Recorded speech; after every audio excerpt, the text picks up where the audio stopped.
A paz do Senhor, meus queridos irmãos, estamos iniciando hoje mais uma matéria do nosso segundo curso teológico, setor 4, Santa Paula, cidade de Ponta Grossa.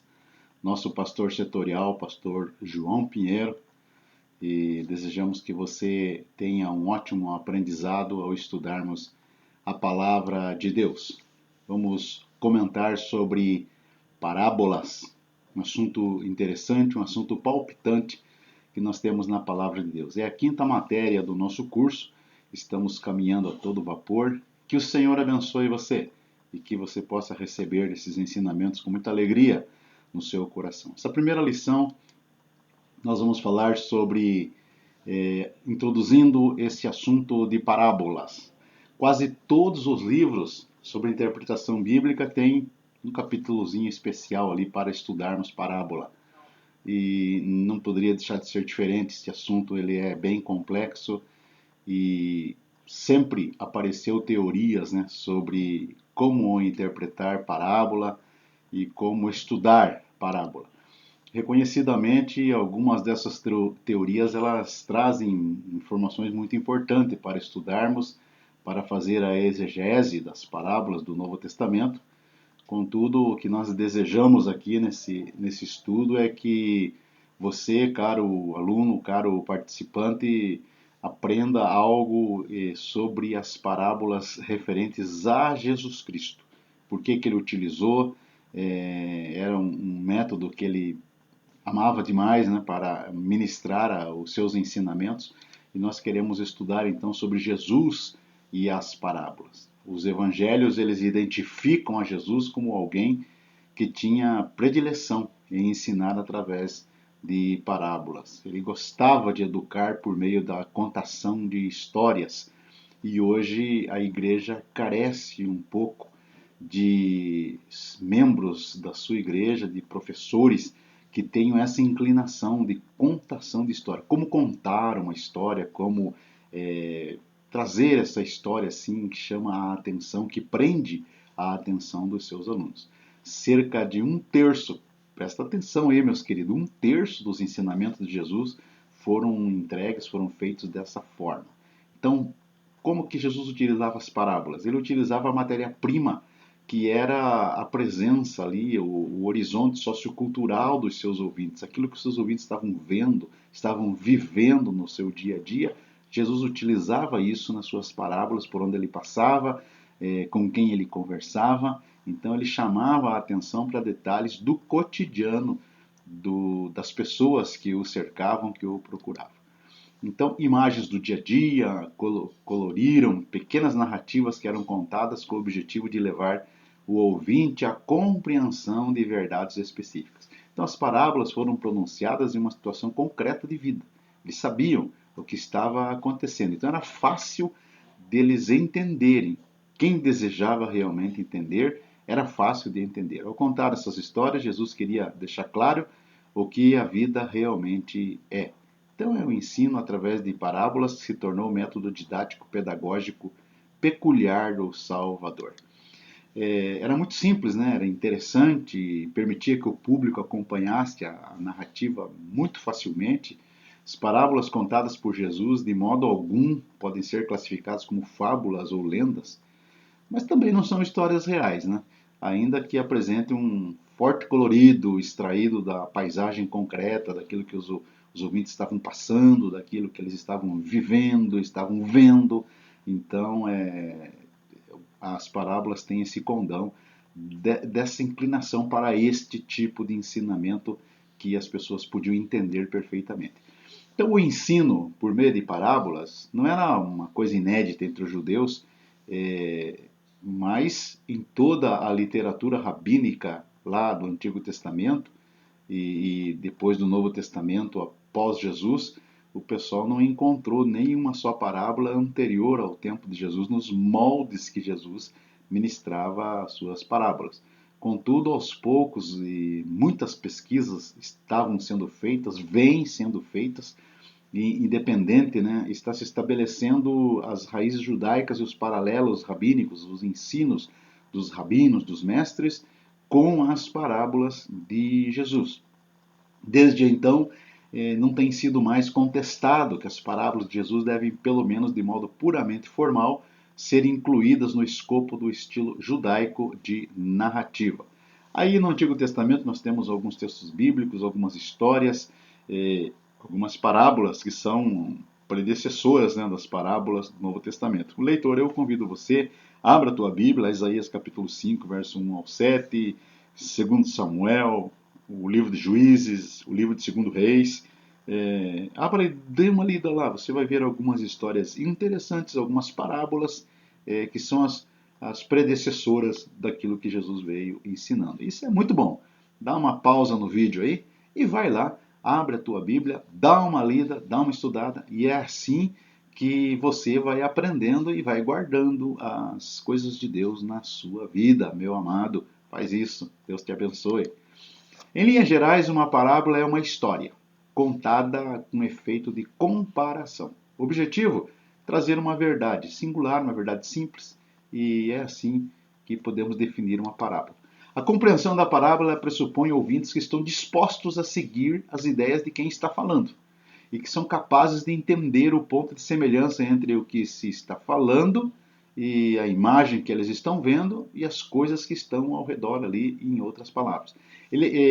A parábola deve ser compreendida, deve ser percebida na história contada o significado espiritual. Esse era o fundamento que Jesus trazia para as pessoas que ouviam as parábolas. O gênero parábola, nós vamos analisar, a análise do gênero é uma técnica notoriamente útil que usa a função literária da passagem como forma de compreender e interpretar o texto. Fica claro, portanto, que um passo importante em direção à compreensão da parábola é saber qual a sua categoria gramatical. Então vamos lá, narrativas. Parábolas são narrativas, mas veja bem a diferença. São narrativas muito curtas, em que pelo menos uma sequência de ação é relatada ou imaginada. Então pense aí numa parábola, a parábola da ovelha perdida. Ali tem uma sequência, um relato de uma situação e uma imaginação que nós podemos ter ali, como o bom pastor deixou ali as 99 e foi procurar a ovelha perdida. As narrativas em miniatura se concentram no significado essencial. Foque num significado, né, dentro dessa narrativa. Em casos muito extremos, são constituídas apenas por um verbo ou um objeto de ação. A narrativa ela permanece limitada a apenas algumas frases e, portanto, difere do gênero narrativo mais longo, que era o costume dos rabinos na época de Jesus. Aí temos os gêneros narrativos como romance. Um romance tem todo aquele floreado, né, para chegar no ponto culminante. Um conto, uma história, enfim, a narrativa tem esses aspectos, mas a parábola é uma narrativa curta. O elemento fictício.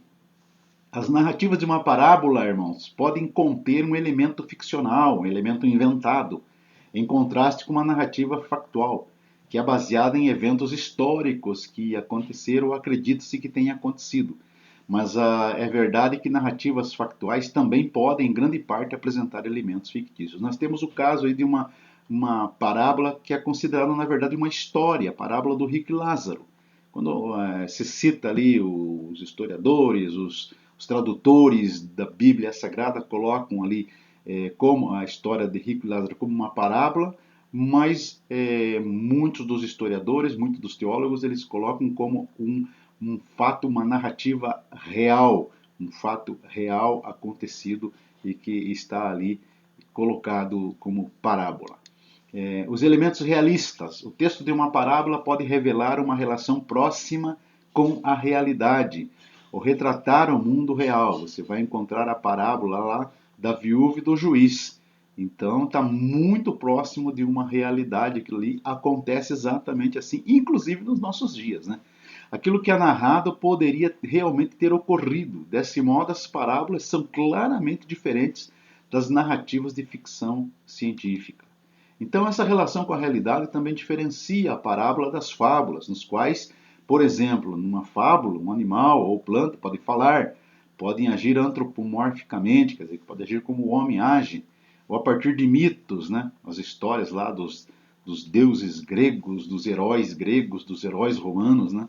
Então, isso se estende além do mundo geral da experiência.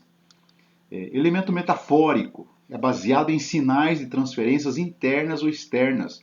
Uma parábola aponta para uma afirmação que está fora do nível primário de significado. Então, uma parábola tem um significado transferido, certo? É puxado um assunto, é colocado ali na parábola dentro do contexto que se está falando a parábola. Então, transfere o significado de uma coisa para algo que está dentro da parábola. Isso, literalmente, também pode ser chamado de metafórico, usar uma metáfora nesta situação. Se o aluno não sabe o que é metáfora, dá uma paradinha aí, vai lá no dicionário, dá uma lida no dicionário, pesquise no Google e fique sabendo o que significa essa palavra metáfora. Um apelo para a interpretação, uma parábola é uma narrativa construída para ser interpretada. Então é isso que Jesus procurava nos seus ouvintes. Eles não deixavam os seus ouvintes ficar sem ação. Eles tinham que pensar, tinham que raciocinar, tinham que fazer a sua interpretação. A parábola é, portanto, ativa na interpretação. Ela espera que o leitor construa significados em cima dessa parábola. Não absurdos, né?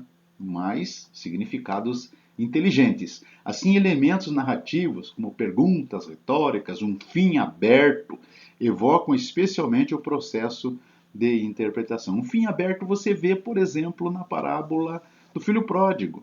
O pai recebeu o filho pródigo, mas o filho que estava em casa não aceitou. Ficou aberta essa questão ali de como o pai vai tratar agora o filho que não recebeu o outro que estava vindo. É uma parte da parábola ali para ser compreendida também. E da história, né? E empurra o leitor, o ouvinte, para tomar uma posição. As parábolas movem-se para uma visão, uma compreensão mais profunda, e a pessoa que entende isso tem que tomar uma atitude, tem que tomar uma ação. Ela não vai ficar da mesma forma, nas mesmas condições. Acredita-se que algumas parábolas não eram imediatamente compreensíveis, e para alguns eram completamente inacessíveis. Aí tem uma teoria que a gente vai estudar mais para frente, a teoria do chamado teoria do endurecimento. Mas mesmo assim tem sido observado ainda que o envolvimento com o texto da parábola ajuda os ouvintes a enxergarem a si mesmo. Você se coloca numa posição e suas vidas concretas, você enxerga você na parábola sob uma nova luz, uma nova ótica. E isso é muito interessante, isso é muito especial, né? Nessa perspectiva, o objetivo da parábola é levar a fé, ou mais concretamente, a vida de fé. Vê-se aqui a influência da leitura, da interpretação das parábolas. A parábola pode ser uma história curta, mas ensina grandes verdades. Jesus, ao ensinar por parábolas, esperava que as pessoas entendessem a sua mensagem. Muito interessante. Nossa recomendação, caro amigo, caro irmão, cara irmã, é que você leia as parábolas como ensinamentos autênticos do Senhor Jesus. Entenda isso. Jesus estava ali ministrando um ensino que vale para nós hoje, para os nossos dias. Assim, encontre na palavra de Jesus a força transformadora da tua mente. Você que está aí cativo de alguma coisa que está te impedindo você de servir melhor a Deus, estude as parábolas, veja ali palavras de Jesus que são transformadoras da mente, do coração. Passe a experimentar, meu amado, o gozo, as delícias do reino de Deus, entender as bênçãos do Senhor. Se você tem dúvidas, meu amado, dobra o teu joelho, fala com o Espírito Santo, pede para ele te ensinar, porque ele é o nosso professor por excelência. E nesse momento eu creio que ele está aí contigo para ensinar você a regozijar-se e entender as parábolas do Senhor. Encerramos aqui a nossa primeira lição. Voltamos com a segunda lição dentro de alguns momentos, mas que o Espírito do Senhor esteja atuando na sua vida e que possamos, irmãos, estar aprendendo da palavra de Deus e vivenciando esta palavra na nossa vida, no nosso coração. O Senhor abençoe você esse dia, esta semana. O Senhor seja contigo, oriente, guarde, livre, sustente e te dê uma sábia direção para você ser um vaso precioso nas mãos do Senhor. A bênção de Deus seja sobre sua vida, caro irmão.